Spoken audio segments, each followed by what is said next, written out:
To keep me in the mood and to let you know that it is Christmas, by the way, Tom Slater's here. Have a look at this. This is the moment drunken passengers had a brawl on a Jet2 flight to Leeds. One of them tries to bite the other one's neck and gouge his eyes out. What's going on here? Where are they flying from? They're going to Leeds. We're not quite sure where from. Oh, there we go. It's lovely, isn't it? Imagine a mass brawl on a flight. Oh, they're coming in from Turkey. Maybe one of them's a heroin dealer. You know. He wants the right to a family life. At first he wants to beat the hell out of his brother. Unbelievable. It never used to be like that in the old days of flying, did it?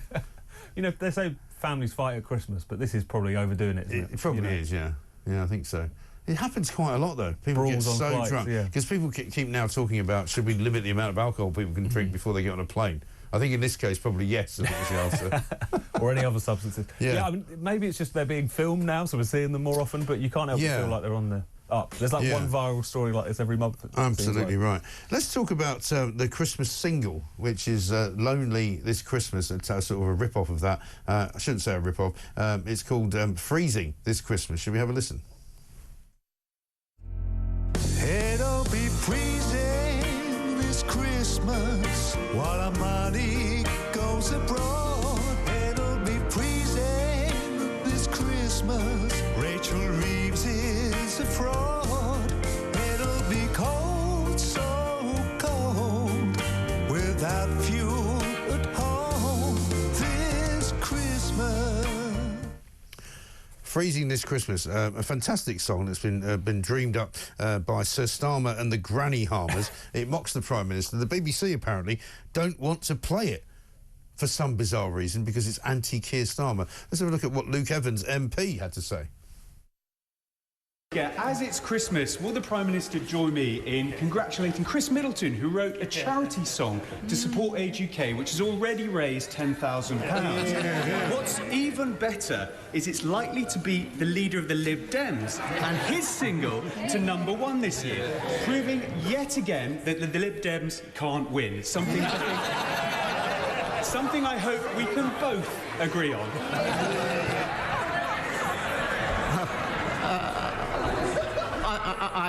I'm not going to adjudicate between the contending singles for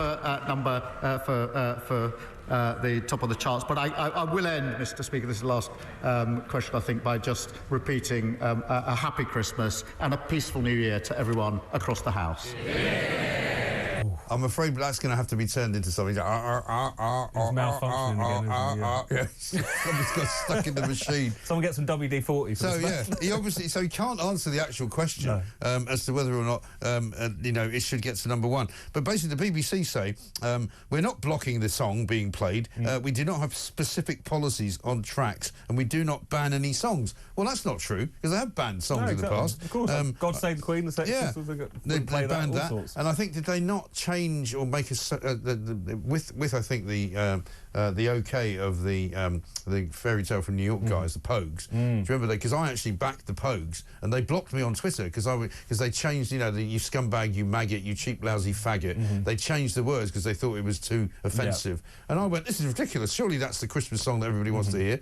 And when I defended the Pogues, because I was right wing, they blocked me and said that I was wrong. And I'm going, no, I'm actually protecting your rights to sing the song that you wrote instead of watered-down version that doesn't offend anyone. Absolutely. But it just goes to show, doesn't it, Mike, that of course they're constantly editing their playlists for various kinds of reasons. So to pretend that, like, this isn't, you know, maybe got a shade of politics to it is ridiculous. They just don't like it. And the good news is, of course, it's for charity, and everybody who's downloading it is contributing to charity. Yeah, let's talk about wood-burning fires, because apparently I read this story today and I was quite shocked to find out the Mail have written it in such a way as to suggest that it's shocking that many fines have been handed out, but hardly anybody has actually paid the fine, right? 4 fines only have been paid. But there have been this is the bit I thought was amazing, 5,600 complaints about people in households burning wood. I mean, who complains about that? I mean, talking about, you know, living in a cosseted world. God, I mean, this is another crusade we can probably thank the Tories for. It was Michael Gove. It was Michael Gove, exercised by the wood. I don't know why. It's one of those things where when they went really green for a bit, you know, Boris Johnson decided it was going to be his legacy. So suddenly all of these policies were coming out of the woodwork, so to speak. It's just so miserable and petty. There was, especially because it coincided with it was one of those rare green laws, regulations, bans, what have you, that really upset the urban middle classes. Remember, there was that big trend for kind of wood-burning stoves, which was suddenly, you know... And I mean, I'm not saying everybody should have a wood-burning stove, but if you live in the countryside, it tends to be a good way to heat your house, because an awful lot of places in the countryside are not near enough to any kind of grid to be hooked up to gas, or you have to get, you know, those cylinders brought to the house, you know, and you can't actually have, you know, a gas pipeline. But this says that something like 5,608 complaints per year have been filed with local councils from a group called Mums for Lungs, right? And apparently only 4 people have actually been fined £300 each. I mean, if somebody tried to fine me for burning wood in a wood-burning stove, I think I'd throw it on the fire, to be honest, and just not... And it says here, smoke pollution from burning wood has been linked to a rise in the risk of cancer and respiratory diseases. And again, here we have, you know, scientists getting involved and going, oh, there's a link. Is there? Oh, is there a link? No, you don't know if there is. The Royal College of Paediatrics and Child Health called for wood burning to be phased out to reduce the rate of asthma in children. I mean, come on. It's one of those seriously things, and often it's a lot of advocacy research. It's a lot of tenuous connections. Yeah, it's a lot of cobblers, basically. I mean, this was a lot of this stuff was the basis for the various kind of low emission schemes in London and so on. And it's the sort of thing, when you really look into the detail, it'll be, you know, if you look at it en masse through this computer model, it might shave a few months off of everyone's life in the future. Yeah.